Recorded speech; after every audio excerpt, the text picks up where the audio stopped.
quick reminder, each episode could contain some game spoilers, so please listen or watch with discretion. And now, your hosts for The Gamer's Advocate, AMKomnenos, Banana, and Legion. Enjoy the show. All right, welcome to another one of the Gamers Advocates podcast episodes. Good to see everybody here today. Today we are going to be going over sports, and there's so many sports games that we have played over the years. I thought this is long overdue. We just need to go over this, and I don't know. Do we have a what have you guys been doing lately as far as games? Have you been interested in any new games that caught your attention lately? We'll start with Banana. That is an excellent question. I definitely fall back to like playing the same games I've played 100 times a little too frequently. So I don't have too many new games going on. I have been working on my Elden Ring playthrough. I spent like 6 hours wandering around and making absolutely no progress. So that was cool. And then I played a co-op puzzle game called Shift Happens, which was actually a lot of fun. I'm a big fan of that one. Played that with our buddy Wars, and we had a great time. It's kind of like a puzzle platformer where you change the mass of your character in order to like navigate different areas and press switches and things like that. But it's a fun little co-op puzzle platformer. The latency playing with somebody in Australia caused some huge problems, but still a good time. I think you have a double problem there, don't you? You have Australia just being so far away, and I think it's also notoriously poor for high-speed internet access as a country. I think they have difficulty getting access to truly high-speed internet across Australia. I believe it's been a political issue there for the last however long that would have been relevant. I mean, I'm American, so if it's not in America, I probably don't know about it. I have heard you pronounce croissant. That's a good point. Which I pronounced correctly because I studied French for 4 years. I think you added a few F's in the middle, a couple of SHs at the end. Yeah, correctly. I think they have to get the consent of the emus because they won the emu war before they get proper internet. That's true. So. Is that how you say that word? Banana, say that word, please, of the animal. Emu? Emu. Oh. Ooh. So I've heard both pronunciations, and I've never known which one is actually correct. Oh, no, unlike Legion, I'm not going to blanketly say that one is right and one is wrong. I'm going to enjoy our division, or being divided by that common language. I like the idea that Legion has a clear definition of which one is right and which one is wrong, and is going to choose the wrong one, because that's what Legion always does. It is pronounced croissant. Yeah. It's croissant.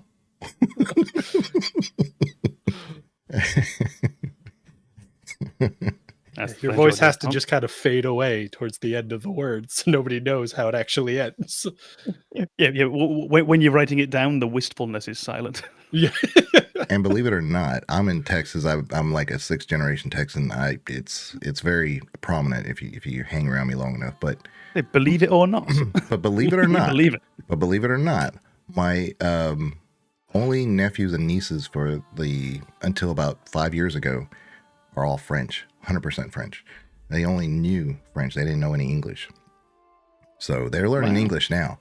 But yeah, that's my wife's sister married a Frenchman. He's a French chef living in France. So wow, I never knew that about you. Yeah. I didn't know that either. Yeah, he went on one of those like similar to like the Iron Chef things, but European version things. Join us for our next episode about croissants. I at least thought you were going to say cooking games. No. Yeah, no. He's in a cooking game. Yeah, cooking simulator. Yeah, overcooked.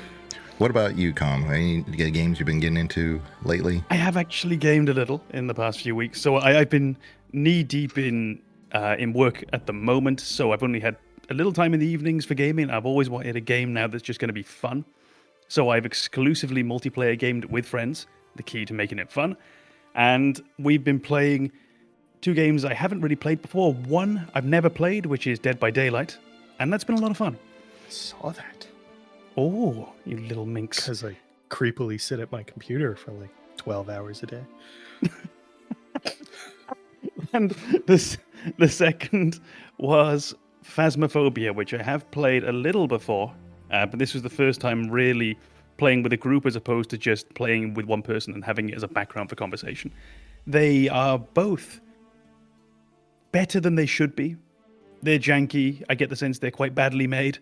They don't react in a way you expect them to. Sometimes the controls...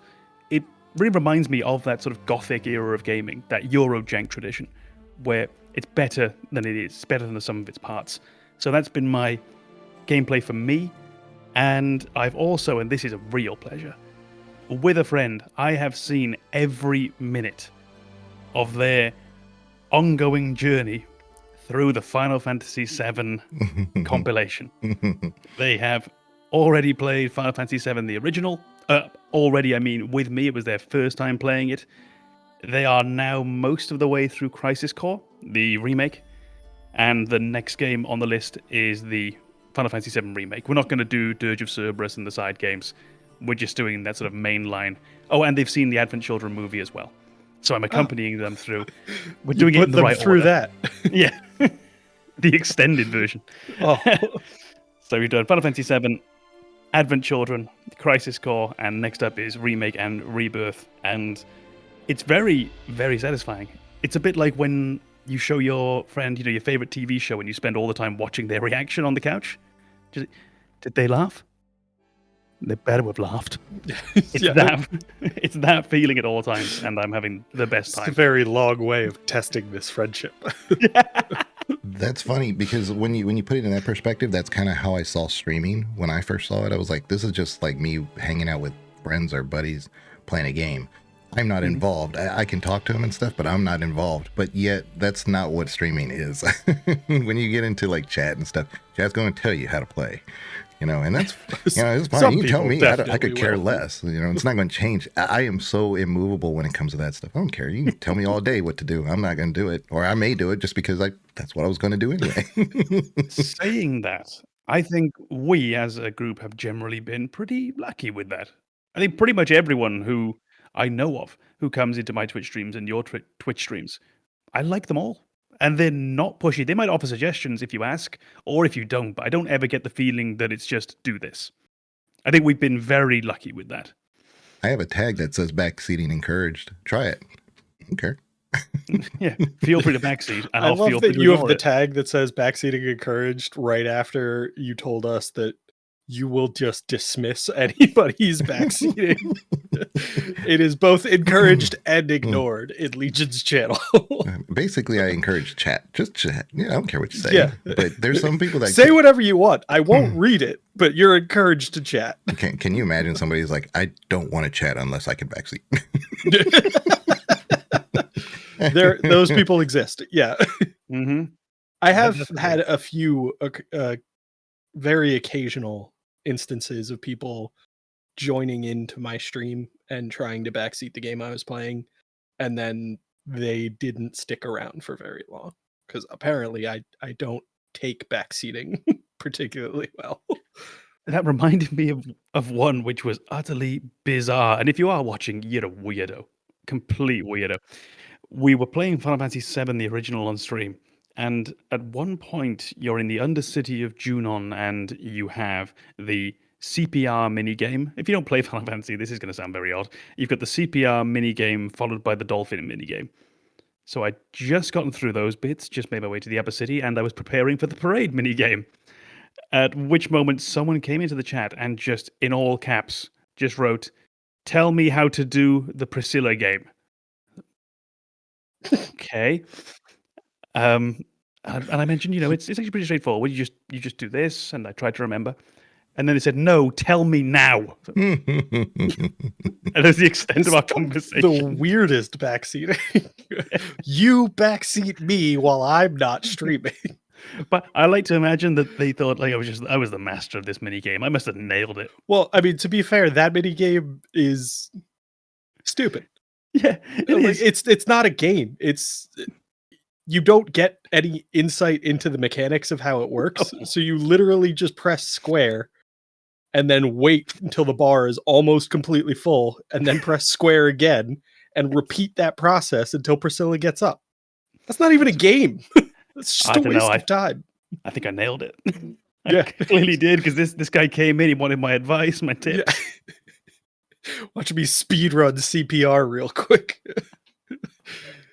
But it's always just, you could have just pressed it twice. And it's so satisfying when you tell him. It sounds similar to the ceaseless discharge fight, right? How you can. Oh, just the name, sorry. Yeah. It just doesn't do it for me. I was like, I don't know why you're shuddering. That fight's not that bad. And then I was like, oh, right. Ceaseless discharge is a terrible name for anything. Pretty sure I saw that show up in the side effects section of a prescription bottle. Yeah, I have seen people spend 2, 3, 4 hours on that, and it's fun. It's fine. One of my other tags is a Freudian nightmare. Pretty sure that means Cthulhu wants to sleep with your mom. Yeah. Well, I mean, yeah. Studied a lot of psychology. At a very basic level. Yeah. Loads of it at surface level. I mean, I think you'll find if you dig deeper, that still holds up. As I understand it, it does.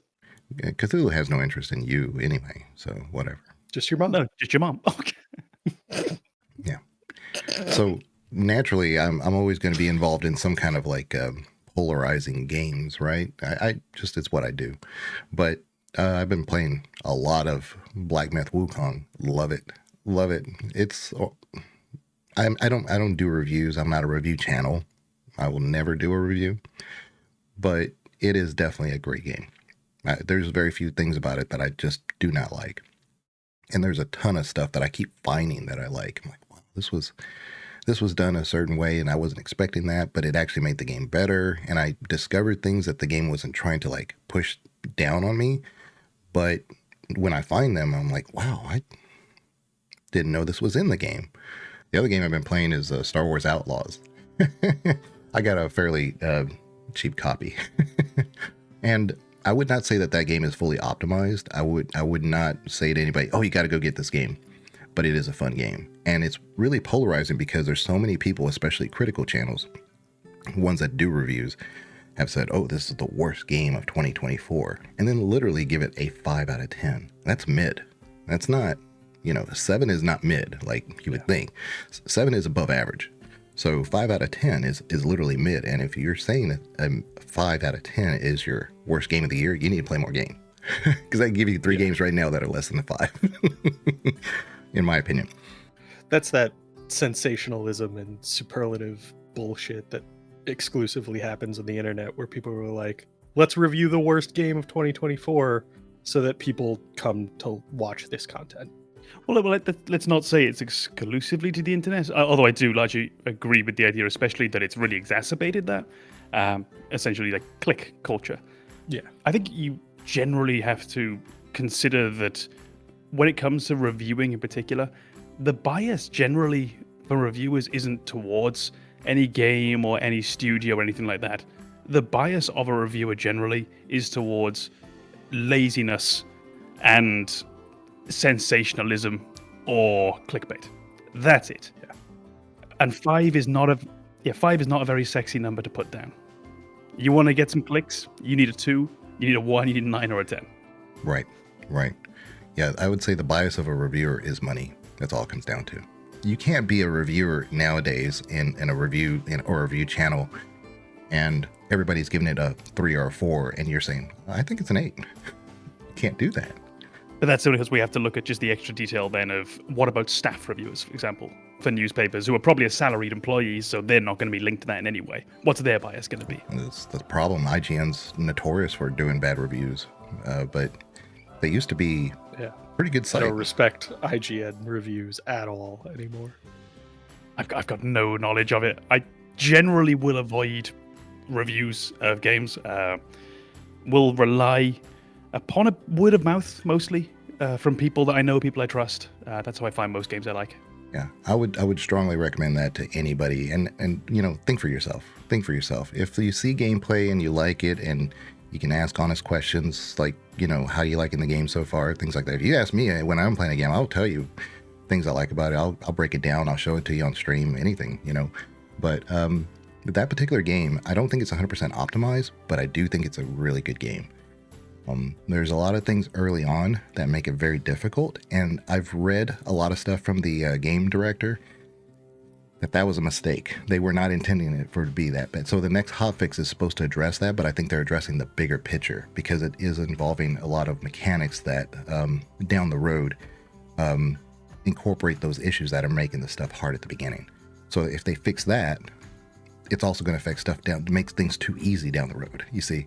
So I think when the next hotfix comes out, it should improve performance, and it might fix some of those early quests that a lot of people have just abandoned the game because of a couple of those early things. But you get a lot of gear, you get a lot of equipment, you get a lot of abilities that start making the game super easy. So now you're just playing a story almost, which is fine because it's a stealth game. So if you're kind of like, you can't just like power through it. So, it's been a lot of fun, I think. And so, like, two polarizing games, Wukong and Star Wars Outlaws, I both think are really good games, but Wukong is an exceptional game. It's a generational game. I'm going to be playing that for a long time. So, yeah, I've heard a lot of praise about Wukong in particular. Star Wars Outlaws, I've heard a lot of people. That is the title, right? Outlaws? Mm-hmm. Yeah. I've heard a lot of people who've liked it and feel that the Star Wars universe has sort of made them love it on top of that. So it's a game that they like, but they adore the world that it's in, which gives it that little extra boost as well, which is fine. That is a perfectly legitimate reason to like a game for. But Wukong, which, as I understand, is completely new as an IP, I've pretty much just heard rave reviews from across the board. Yeah, I think the Star Wars is in an interesting position right now because there are a lot of people who are really enjoying hating on Star Wars for various reasons. Some of that criticism is valid, some of it is ignorance. So releasing a game with that IP associated with it is going to definitely get some kind of vitriol on the internet. And it's tough to kind of sort through legitimate criticisms and people who are just hating on Star Wars because they're hateful. But I will definitely say that I've watched play of Outlaws, and it seems like people who are going in with an open mind are just really easily finding a way to enjoy the game. Nobody's saying it's perfect. I haven't had anybody just rave about it yet, but everybody I've watched has enjoyed playing the game.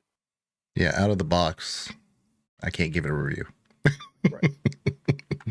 But I would definitely say if it goes on sale or if they fix all those issues, it's a fun game. Look into it. It looks like a very competent game, which is a perfectly fine thing to be. One of those 7 games, one of those, 6 to 8 games if you're rating out of 10, somewhere in there. It's a very good game. It's not going to change your life. It's not going to be epochal, but you'll probably have a great time with it. Yeah, it's not Assassin's Creed in space. I mean, a lot of times people were kind of comparing it to that. It's like it's the same old crap over and over. No, it's not. I know these people have played these games. It's not a 1-to-1. Also, Assassin's Creed isn't even Assassin's Creed anymore. So, I don't even know what that means. I was thrilled when they made that change into the Assassin's Creed Origins gameplay. I loved seeing that. Just get out of the box a little bit, break the formula that you've been using. They did the same with Black Flag. I think Assassin's Creed, not quite as drastically as something like Final Fantasy does, where you have really game to game these enormous changes in gameplay sometimes. But I do like how over the series they have really evolved. Assassin's Creed 1 is pretty unrecognizable except for on-land sections to Black Flag, which is unrecognizable to Origins and then Odyssey afterwards. I mean, good for them. Right. I definitely agree that the series overall kind of needed a new direction, needed a little bit of an overhaul in terms of gameplay, because we had 3 Assassin's Creed 2 games. You really did that mechanic as much as you could. You didn't need to keep going with that. I still thoroughly enjoyed it, and it's another one of those games that for me would have been a 7 or 8 out of 10. It's not perfect, but it's very good. Well, welcome to today's podcast. We're going to be going over Assassin's Creed.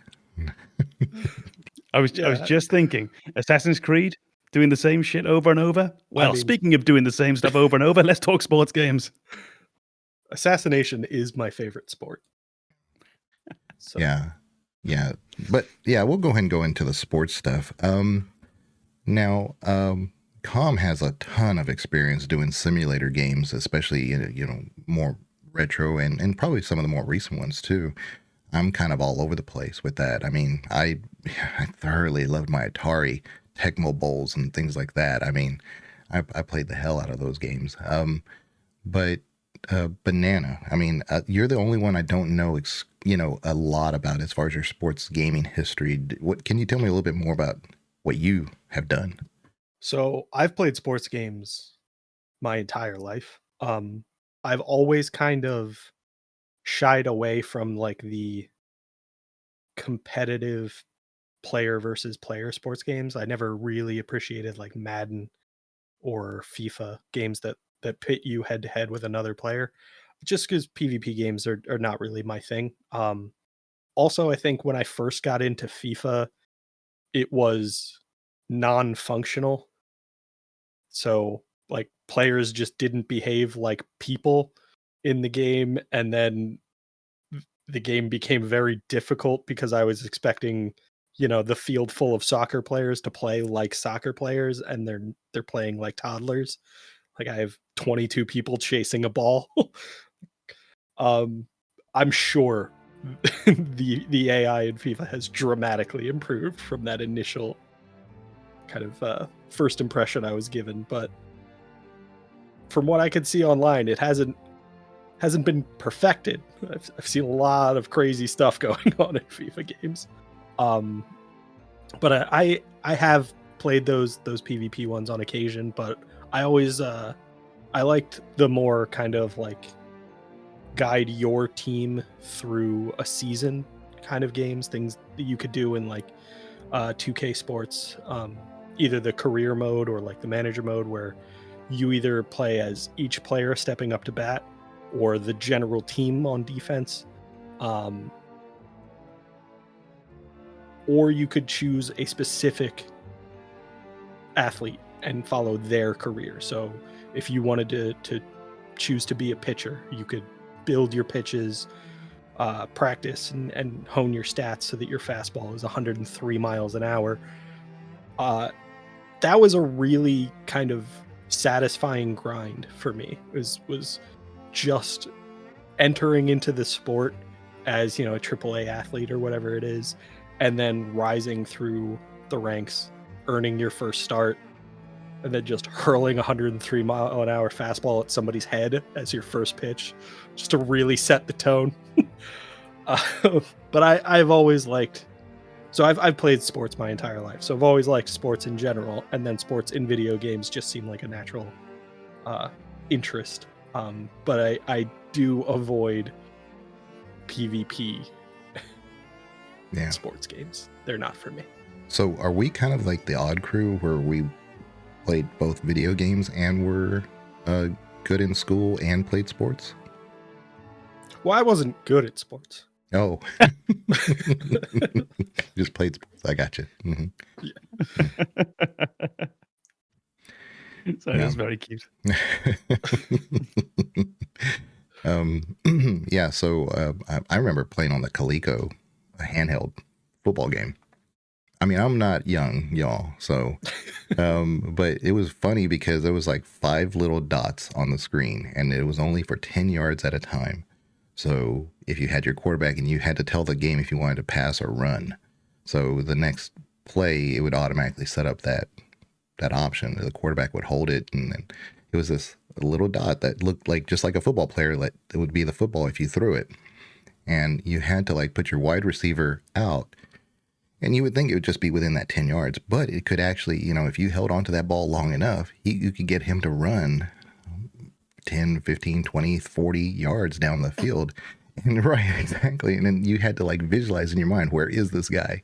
Right. And then you would throw it and it would go all the way out. And so that's why I said I come all the way from the Coleco handheld days of sports. And that was quite, so when I became back in the era when sports games were just named The Sport. Yeah. You know, Yeah. tennis, Football. football, hockey. But not the Super Nintendo, the regular Nintendo, the NES had an ice hockey game that I just loved. I love that game. You could pick the skinny guy, I feel the like fat everyone guy. who played that game loved that game. That was a spectacular one. The musician for it, the person who made the music, was the same one who did a lot of the more I forget her name. She doesn't work for Nintendo anymore. She went to go do her own thing. But she was part of some of the more bigger titles that you'd recognize, like in, I think, Mario Kart. I think she did some of the songs in Mario Kart, not all of them, but she did one of them in Mario Kart. And, but you can always recognize her sound, and she did the music for that one. So it was pretty neat, you know? So, but that one was great because you could do like a thick guy, a thick boy, an average sized guy, and a real thin one. And the thin one was super fast. The average was just average. And then your thick boy was just a brute. You know, they were slower, but you could have like 4 of them and they could just bully the rink around. And they would get into fights and things. It was great. It was a lot of fun. That's definitely one that if I was homesick, that's what I was playing. That and track and field. I love track and field. I was a big track and field person myself. Yeah. I ran the 200. 200 was my sport. That was my jam. But I didn't do hurdles. I hated the 400. I love the 200. You know, Well, the 400 is notoriously the most miserable of races. yeah. There's no fun to be had in that. Yeah, the 100-meter dash for me, like a lot of people could compete in that. We were all pretty good. But the 200, like 150, people started dying. And so I was really good through that 200. But then after that, I was spitting. So 400 was not fun. Yeah, you need to be a special breed of masochist to enjoy the 400. Yeah. They always had me on the mile relay, which is the 400. And I was like the last leg of that. And I hate it. Because it's the last thing of the day. And I hated that so much. I had so much. It wasn't that I was nervous, but I had the butterflies in my because I was tired. I was like, I don't want to do this. But yeah, I love track. So I played the track and field game on the NES too. And those are my favorite games by far. Like I've played Madden, I've done all those, but those NES days are really my favorite days of the sports games. But Tom, let's talk about your history. Some of my earliest gaming memories are defined by sports games.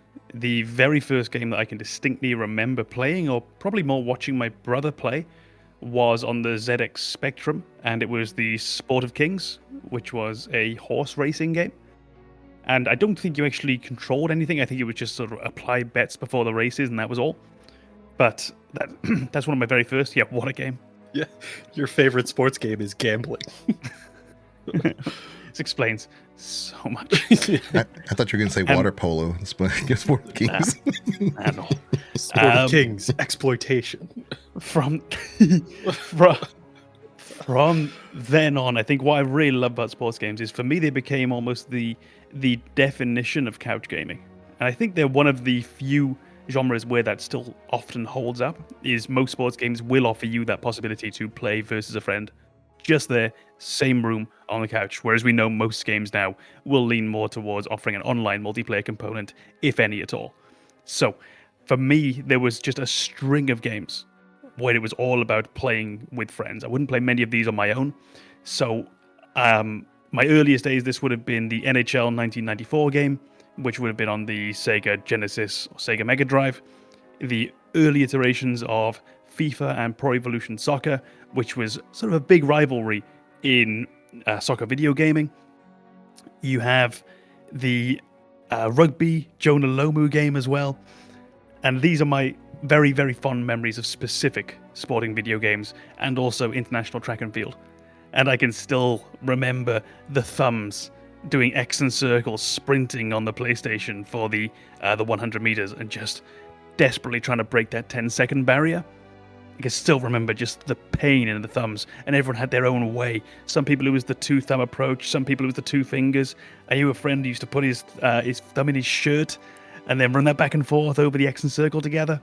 And it was always trying to, find a way with your friends to find a new way to beat your last time on that. And yeah, I love them. Sports games for me, they have always been a part of my gaming. They still are. To this day, I will play the UFC games. To this day, I will play the modern editions of what is now, I think, called EAFC, which is the spiritual successor to FIFA. And the one that I didn't mention and probably should have, and it's the thing that has always made a mockery for me of anyone into sports calling gamers nerds, is management games. I love me some Football Manager, and I will say that to this day, I have never played a more nerdy, spreadsheety game than Football Manager. And I think that is just an absolute joy. So that's my sporting gaming history.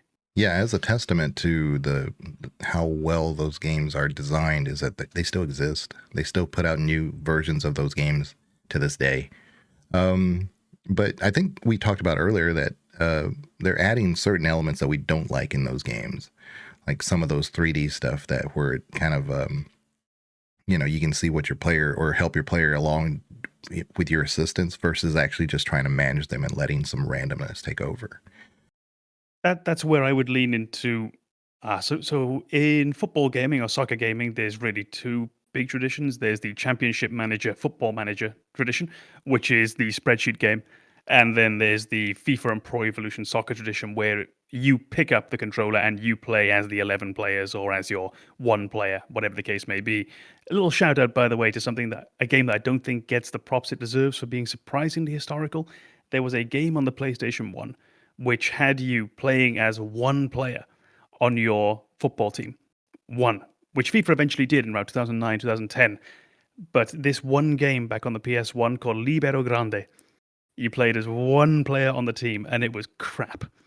But in hindsight, I love that they were about 10 or 12 years ahead of the curve for something they couldn't really do at the time, but I love that ambition. And that game comes to me sometimes. So we've got those two traditions, the spreadsheet management tradition, and you've got the gameplay tradition. I don't like where the twain meet. Sadly, I just like to have those two defined experiences. If you like it, good for you. But for me, I don't enjoy managing teams on the FIFA game. I don't like doing my transfers, picking my ideal team, giving the motivational pep talks and all that stuff if I'm just going to be controlling the game afterwards. I want to do the transfers, motivational pep talks, etc., and then see how my little artificial players react to that. So that probably makes me a bit of a Philistine, bit of a Luddite, but I like those two traditions kept nice and separately when I'm playing my games.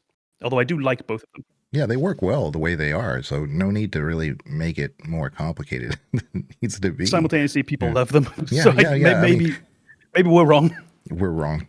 We're probably wrong. Yeah, I don't know that that's... I think that's just one of those things where a studio might see, the market share of games that are that kind of more arcade-focused sports game where you're playing as the 11 players or whatever, and then trying to expand into that market from their more management-oriented game. And it's tough to evaluate games as games without taking into consideration the business decisions that are made. But we also don't get to see that business motivation explicitly stated in games. Like, hey, we're going to add this management mode into FIFA because we want more money. So I think we just kind of have to evaluate it at face value, and I pretty much completely agree. I don't need both of those in a game, one or the other, and then just make sure you do that one thing very well. Because it's a lot easier to screw things up when you keep putting more stuff and completely different stuff in your game. Yeah, because you're used to seeing one thing that you're doing and then having to switch gears in your head. It could work, but for me, it doesn't. I wonder if it might be a generational thing as well. We grew up very much with them as separate games, separate ideas, and maybe it just is a little bit harder for us to put them together, or we're so used to it that we know what we like. And it's a bit like with music. Where I am now in life, I very rarely listen to new artists and new bands because I sort of feel like, well, I've been alive for this long. I know who I like, and I'm going to listen to that forever. And it's very hard to convince me to sort of try anything really new in that regard. So maybe it's just that. Let's play Final Fantasy VII again. Yes! we're kind of like the cavemen with the rock, right? But there's nouveau rock. We're not into nouveau rock. I don't need rock version 2. Nailed it the first time. Yeah. But also, you know, on kind of like the polar opposite of that, I think there's certain developers that tend to really capture the spirit, I think probably better than most of the games you would think out there, like EA Madden and EA the show and things like that. The modern sports games, I have nothing wrong. I like them actually, but I think Nintendo, and I've said this before to you guys off stream, I think Nintendo might be the best developer for sports games, because not only are those games that I mentioned, which are, you know, older games, but they came out with Mike Tyson Punch-Out. They had all those wrestling games. They had all those Wii Sports, which was huge. And they still come out, like even Mario Kart, I could argue, is a sports game. So you say you don't do PvP or co-op, but there's one that everybody's played. I was going to ask, where do we draw the lines between party games and sports games? Because I mean, when you look at what a sport actually is, there's really not a difference between just making up a bunch of rules for some activity and playing a sport.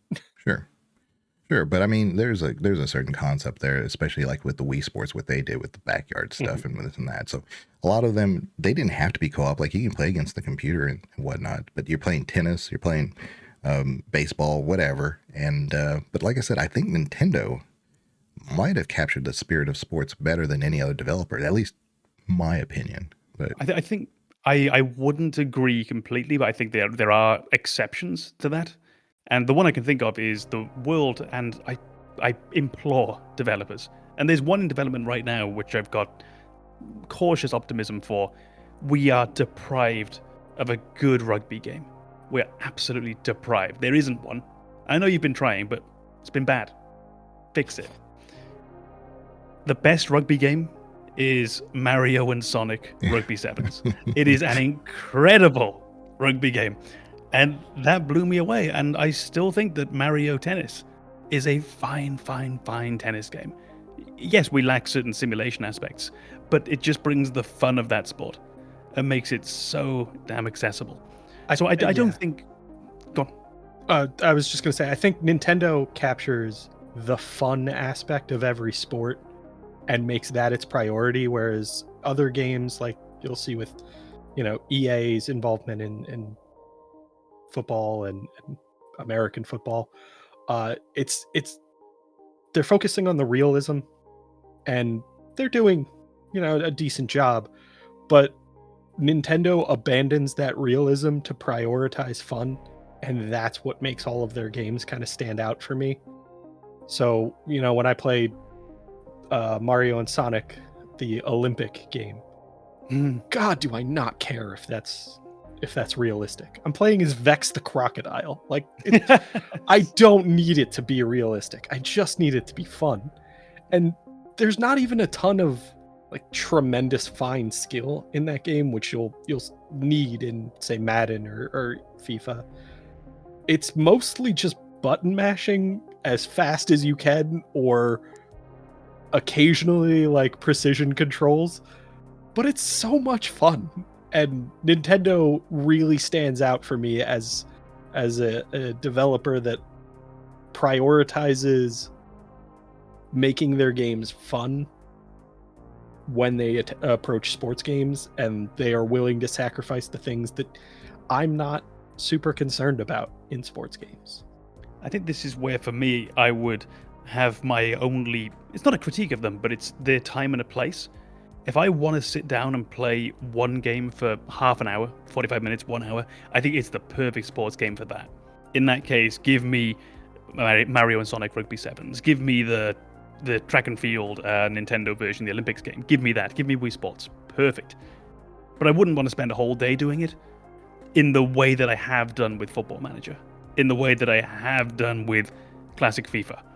I think when I'm playing just for longer, I do need, for me personally, that sense of realism, that simulation aspect, which isn't present in those games because they don't want it to be. And that is perfectly fine. And I love that both of those game types exist because it means I can have either. I don't want to live in a world where there's only Mario and Sonic Rugby Sevens. And I don't want to live in a world where there's only Football Spreadsheet Simulator. I want to live in a world with both of them, and we do. Yeah, absolutely. I would say, I mean, even to a certain extent, I feel like the Mario Party games fall into that category of sports games almost. They're little action games. And if you try to play like Mario Party, the career mode that they've put in where like you unlock everything, it's not something that I can sit down and just grind away at for hours and hours. And that's my thing. That's what I do. I play Final Fantasy games. I grind for days without sleeping or eating. I'm a pro. But it just doesn't work for Nintendo games for some reason. I couldn't play Mario Party for 8 hours straight. I couldn't play Mario Kart for 8 hours straight. I might be able to play Punch Out for 8 hours straight, but that's just because I'm terrible. Yeah. It should take me an hour and a half to beat that game. It doesn't. No. The original Punch Out it's still considered like one of the hardest games. And I was like, I beat that when I was a kid. I mean, it was just a pattern recognition thing back then. But that was me back then. I couldn't tell you now that I could do it. So Punch Out versus Super Punch Out was also a big change of pace because the original Punch Out had a lot of RNG in it, if I remember correctly. I remember it being kind of like you needed to take your chances and throw punches when you didn't really know what was going to happen. Whereas Super Punch Out is very much that pattern recognition. You have to wait and counter and basically recognize the patterns of your opponent's attacks and respond appropriately. yeah, I could be completely wrong, but I think that was more of the arcade version because they wanted you to spend more quarters on it. I feel like the arcade version was more the RNG because if you could recognize the patterns, you could beat the game and not spend as much money. Whereas if the patterns were randomized, you were more likely to lose. And I definitely remember, I mean, this is years ago at this point, going to Barcade in Philly and playing Punch Out, and it was a completely different experience than I remember playing on my NES. It's like, this isn't the same game. Yeah. Another little inclusion of Mario. He was the ref, so that's true. It was interesting that it was a Nintendo game where Mario was involved and was not the main character or like really that important in there at all. Yeah. Because I mean, there were no rules in Super Punch Out. People headbutted me, they spit in my eye. Like Mario didn't do shit in that game. It just appeared. Like all the enforcement powers of a WWE referee. Yeah. Just constantly distracted at the ropes the entire fight. Yeah. Then Mike Tyson Punch Out was just kind of perfect for its time because Mike Tyson as a person was rising as a character in real life. I mean, just before that, I mean, he was an up and comer. He wasn't like the champion that we knew him, right? He was just dominating. If you saw him back in the day, he was just a terrifying human being.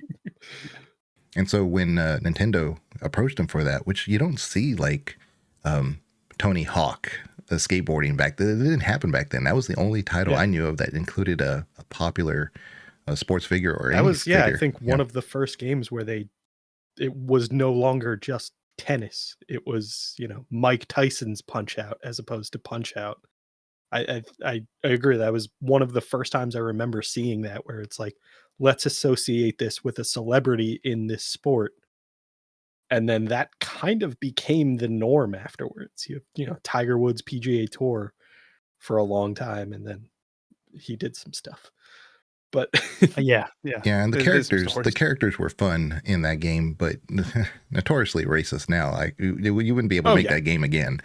But they did remake it not too long ago. True, but there was a lot of characters that they reused. So I think the Russian guy was the same. Soda Popinski.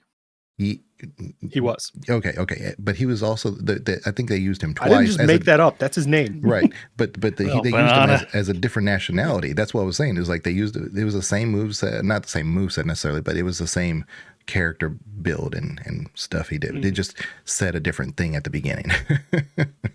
That might be. But I know, so I think one of the reasons that the Punch-Out games kind of got a pass on that like absurd racism was because it was almost farcical. It was almost like this is how stupid racism actually is. Look at how absurd we're being with these stereotypes. This is what you all sound like when you say racist stuff.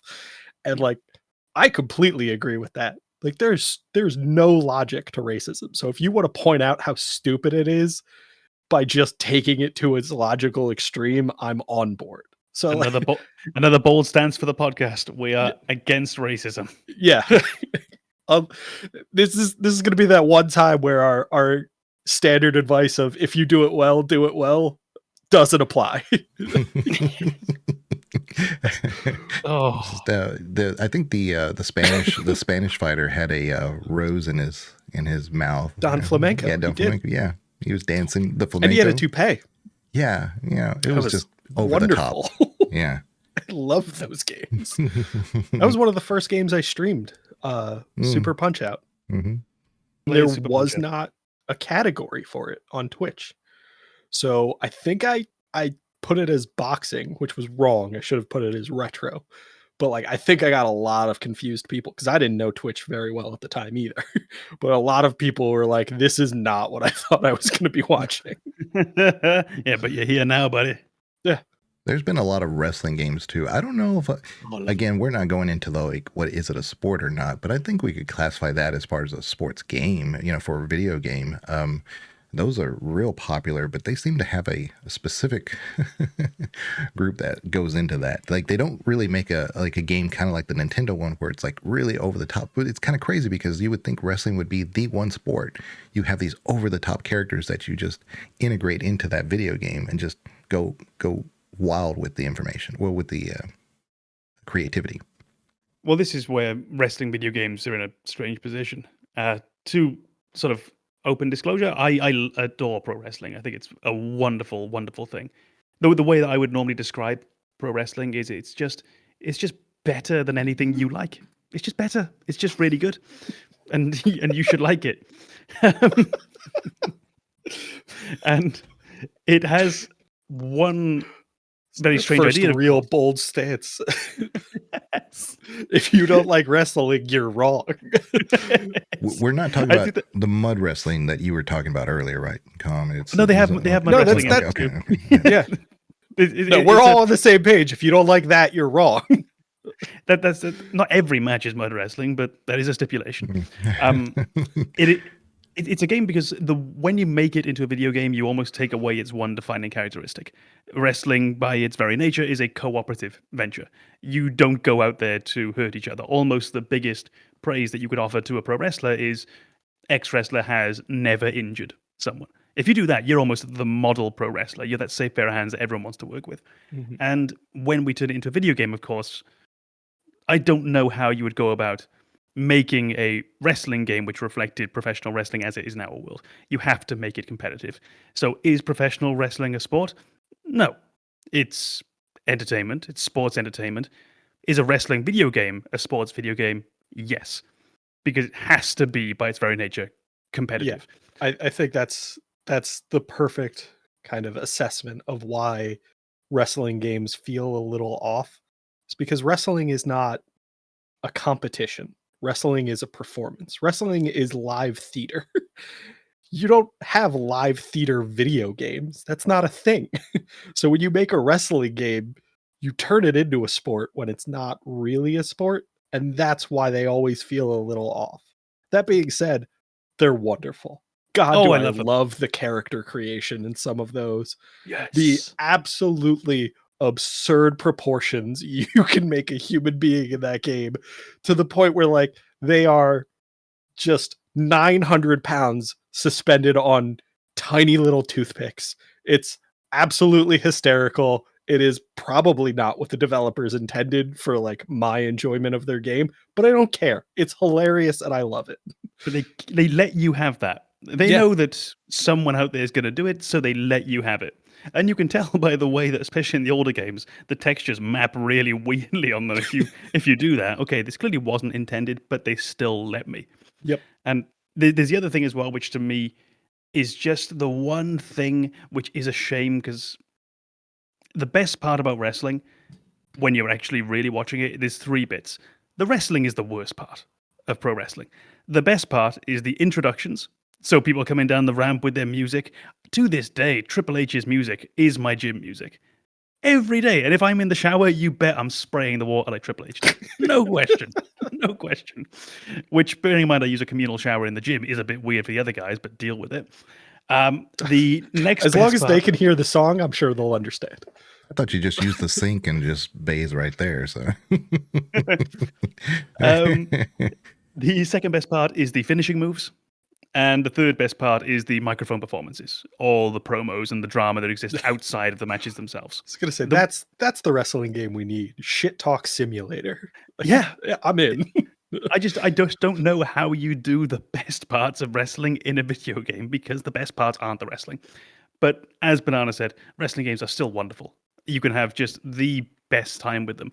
And again, to this day, they generally contain a couch element to their gaming as well. So if you need a party game, you can do really, really well. And you also tend to have that they will incorporate legacy matches, legacy fighters, so you can still play as Stone Cold Steve Austin, you can still play as Ric Flair, Bret Hart, etc. I've never seen this guy named John Cena. I've never seen him. No one has.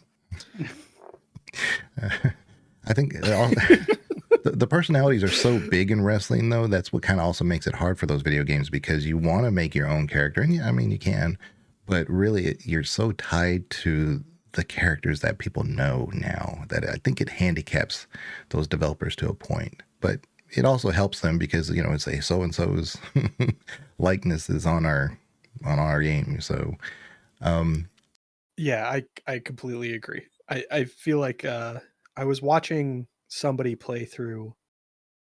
I'm not going to get the name right. It might have been like WWE Superstars or something like that. And there's like a story mode, and it's like your progression through the ranks of the WWE, like coming in as brand new.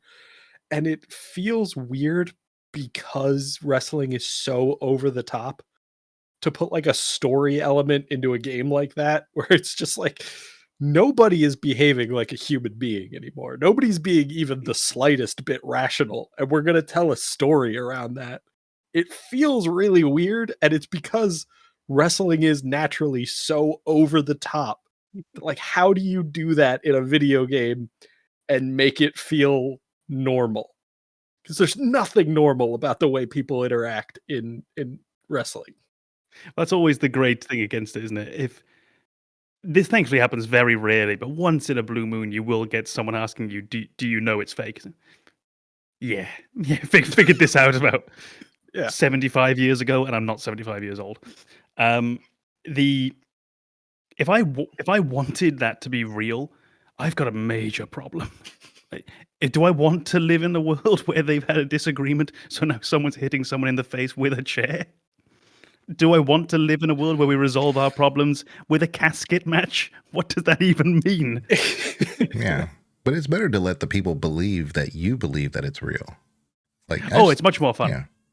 Much more fun. My grandfather was a huge wrestling fan, and so I only watched it with him. Oh, but Texas wrestling back in the day. Well, Andre the Giant was the only one I kept up with.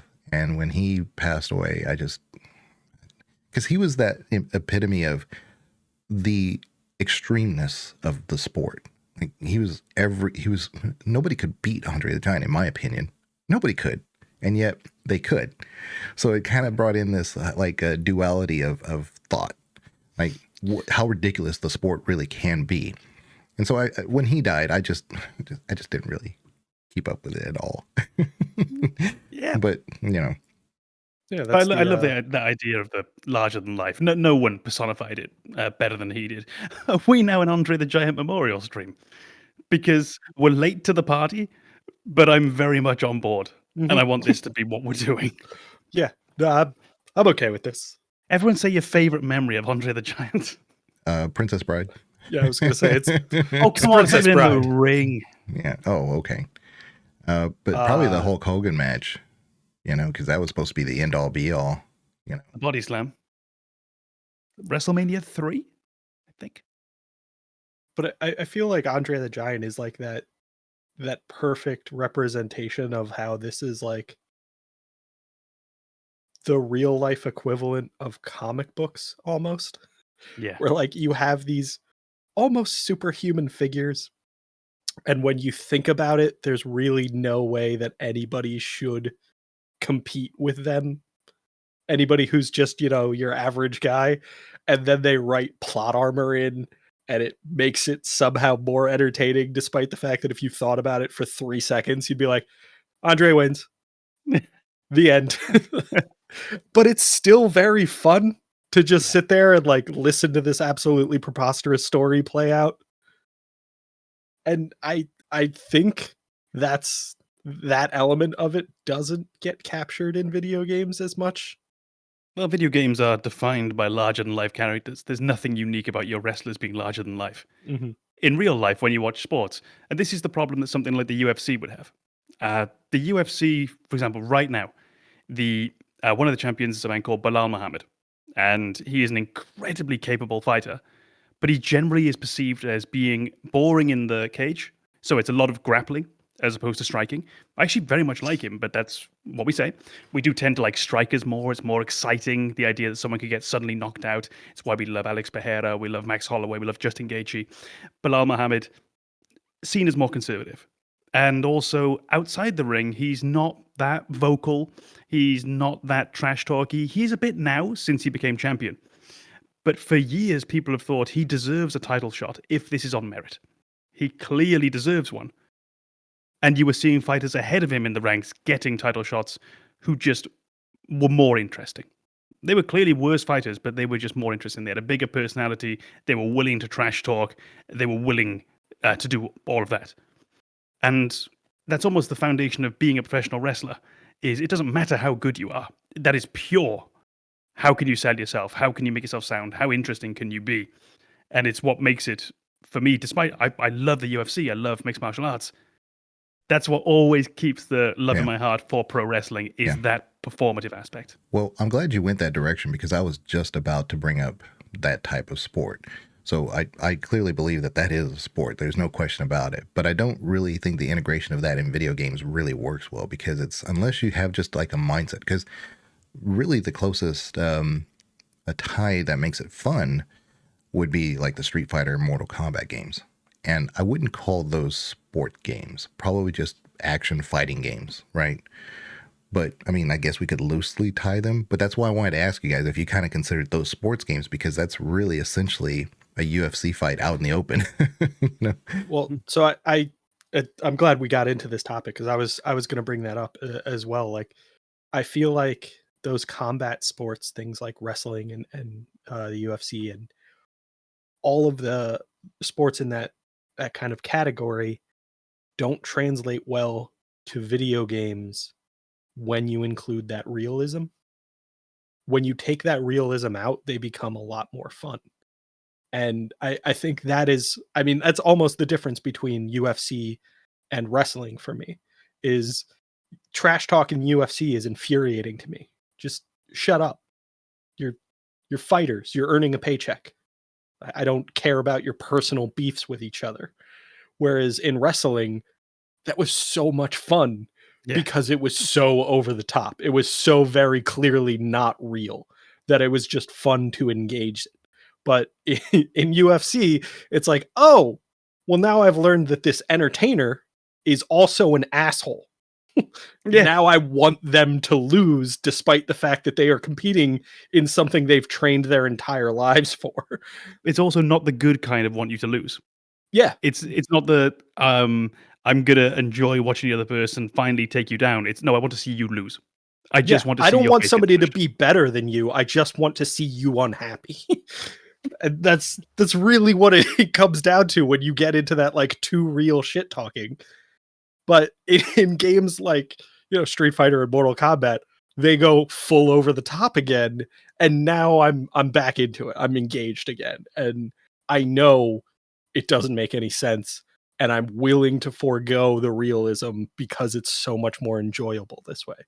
Like if I wanted to play the Dragon Ball games and fight as Yamcha, I should lose every fight to every enemy, regardless of who is picked.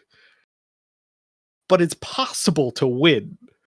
And that absolute nonsense possibility makes it fun. And I think to tackle Banana's point and to just answer the original question, I don't think I would count them as sports games. Things like Street Fighter, Tekken, whatever it might be. But it's really hard to concretely define why I don't, because the lines are clearly very, very blurred. So I'm just going to not call them sports because then they don't have that realistic aspect. But I think my approach to, for example, UFC games, which I enjoy, and Street Fighter games, which I love, is probably best done with this clumsy ass analogy. Get ready for it. So in the world of video gaming, we're allowed to live these things that we can't live in our everyday lives. Or most people probably won't. I'm sure that you could make, if you really wanted, a great airsoft game. But why would I want that when I could be using real bullets in my game? Why would I want a paintball game when I could have an actual machine gun in-game? And that's almost where I am with these, is I want the most extreme version possible. So I don't want my man just standing there punching up his opponent. I want my man standing 20 feet away, punching up his opponent with flying, flaming fists that fly off his actual hands and burn the other person.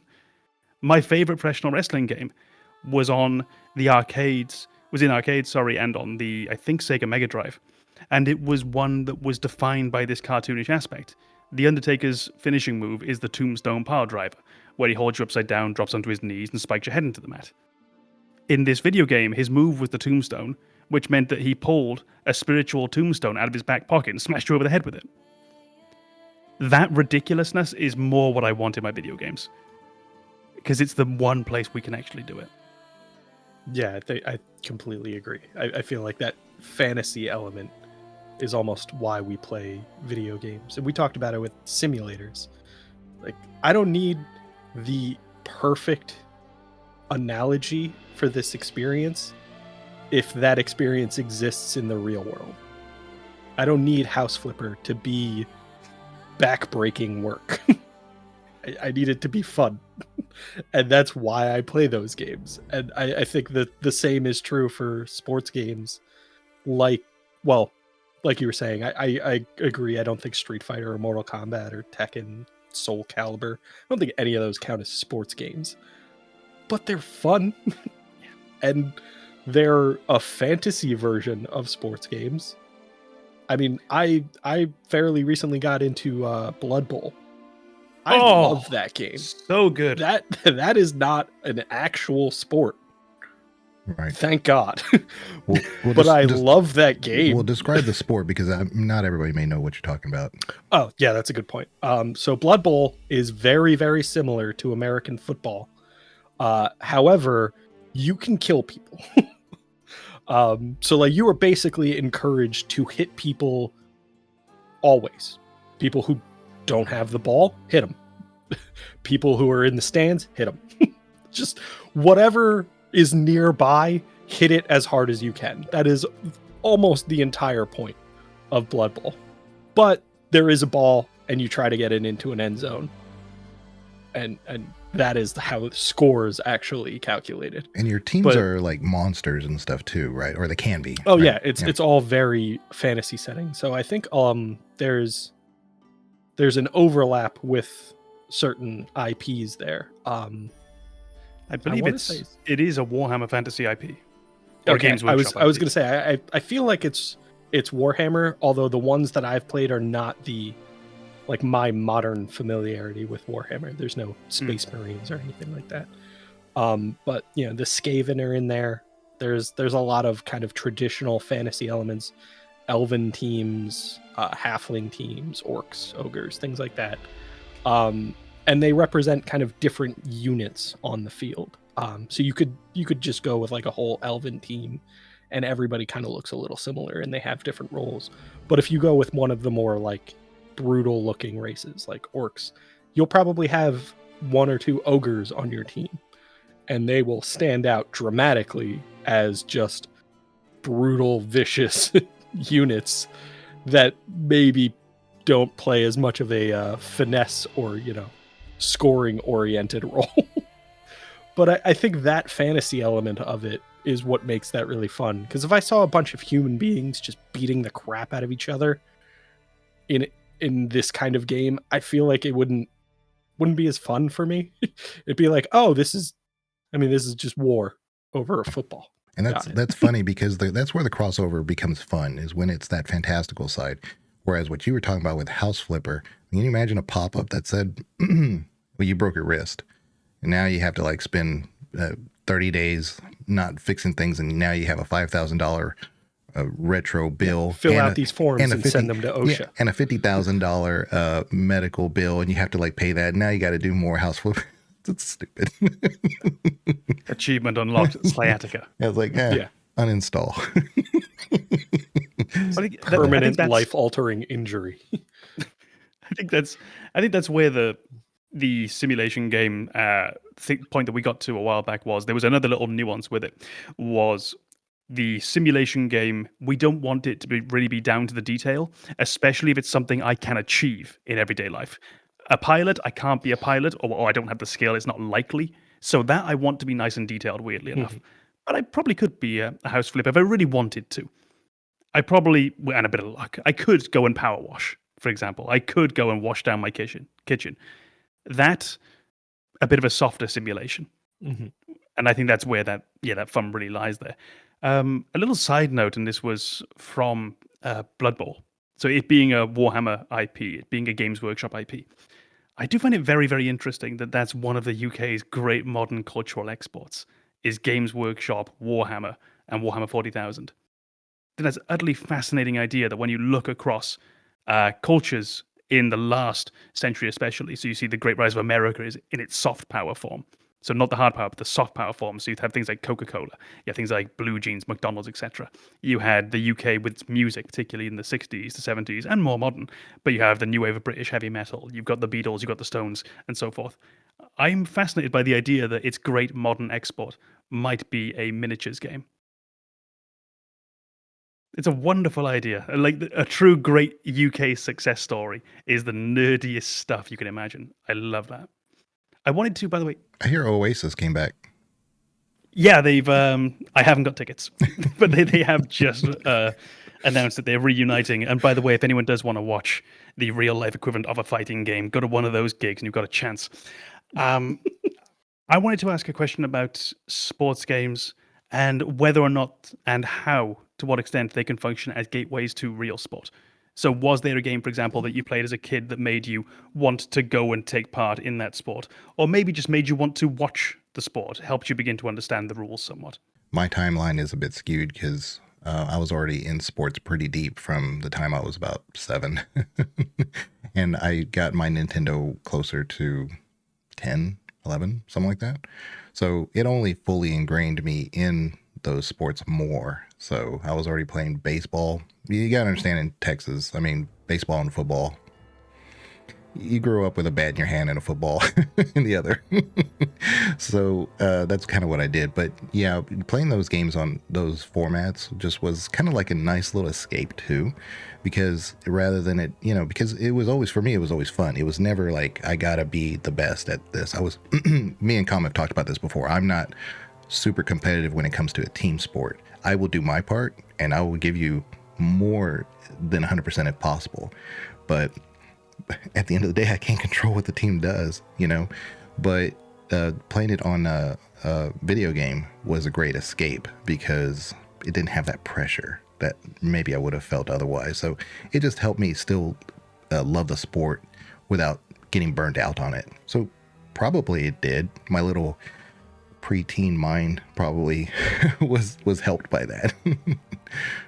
I don't know if there was any sport game that got me more into a sport. And I think part of that is because I have played pretty much every sport for a team, with a few exceptions. Never played cricket, never played rugby. I don't know if rugby is just a cultural thing, or like you said, the fact that there is no good rugby video game. Maybe if there was, I'd be more into the sport. But cricket, I know, is not particularly popular in the US. And I've never played any cricket video games as well. So, but hockey, football, soccer, baseball, basketball, played them all for a team at one point. So playing a sports video game really couldn't have gotten me into the sport. But I do notice that like there were certain sports games that I was more interested than watching the actual sport. For me, watching soccer or football was not particularly interesting. It was never something I could do. Pretty much when I was a kid, whenever I would watch it on TV, I would lose interest and just go outside and play soccer instead. And that's kind of what ended up happening with video gaming is like, I don't want to watch this game. I'll go play a video game that resembles this. Whereas football, for whatever reason, I could watch all day on Sunday. Like, I don't know why. Football Americano. Sorry, American football. Okay. As far as my experience with video gaming, like I think along the same lines with Legion, I was kind of already into the sports that I was going to consider. And then the sports that I was not involved in were kind of things I wouldn't find as popular in the area where I was. Yeah. I see a slightly different answer, which I think generally I would agree. I don't think any game put me into a sport that I had otherwise not wanted to play. So, for example, the sports I mainly played when I was a kid. So, soccer was the game that I always played, and this is just talking team games now. There was rugby that was present in schools, and that's very much a cultural thing. So, if you're from a few very specific countries, and there are more, but if you're from Wales, France, England, Ireland, North or Republic, if you're from New Zealand, South Africa, if you're from Australia, you have probably played rugby or some variant at some point. And me coming from one of those, it's unsurprising. But I think these were all games I was playing. So when I was playing rugby, when I was playing FIFA, when I was playing whatever it was, I was playing games that were already sports I played. Despite that, I'm 90% sure that my interest in martial arts came from Tekken, which is not a sports game. I think that was the one that opened the door for me. Although I can tell you one tiny little story about someone else, which I thought was delightful. So another current UFC champion, it's not a real title, it's called the BMF belt, is Max Holloway. Max Holloway, when growing up, when learning martial arts, a way that he learned to fight, partially, not exclusively, was playing the UFC video game. And he would play the first UFC game, and if a combo worked in the game, he would go to the gym the next time and then learn that combo. Because he figured, well, if it worked in the game, it must work in real life. And he's one of the participating, most successful fighters, one of the best records. And he has that one little bit of him, which is directly thanks to playing these UFC video games. Yeah. You mentioned Wales, UK, and New Zealand, but apparently the Panhandle of Texas too. Because when I was a kid, that's what we played before school started and after school. Because we didn't want to have a quarterback. We didn't want to kick field goals in our leisure time. We played rugby. So we actually played rugby on our recess time. So we did it, and I loved it. That's where I learned that I had a lot more leg strength than most. I love this idea, by the way, that because we did something similar. So for you, there was the idea of, well, there's no brutality for the quarterback. Let's get rid of that and just have lines of people running at each other. We did the same thing. But we just went from another step. So we were already playing rugby. And we said, well, we don't need the ball. We can just run into each other. Like, Red Rover. Let's come on Nobody's over. keeping score anyway. All right. Well, we've talked plenty about sports, and I'm pretty sure like most of these topics, we'll probably circle around to it at some point. But appreciate everybody being here today. And of course, if you are not subscribed to the channel, please do that. Hit the alert button so you know when we get a new video out. And we are also on Apple, Amazon, and Spotify for the audio broadcasts. And check those out if you can, please. But we will see you next time. Thank you very much.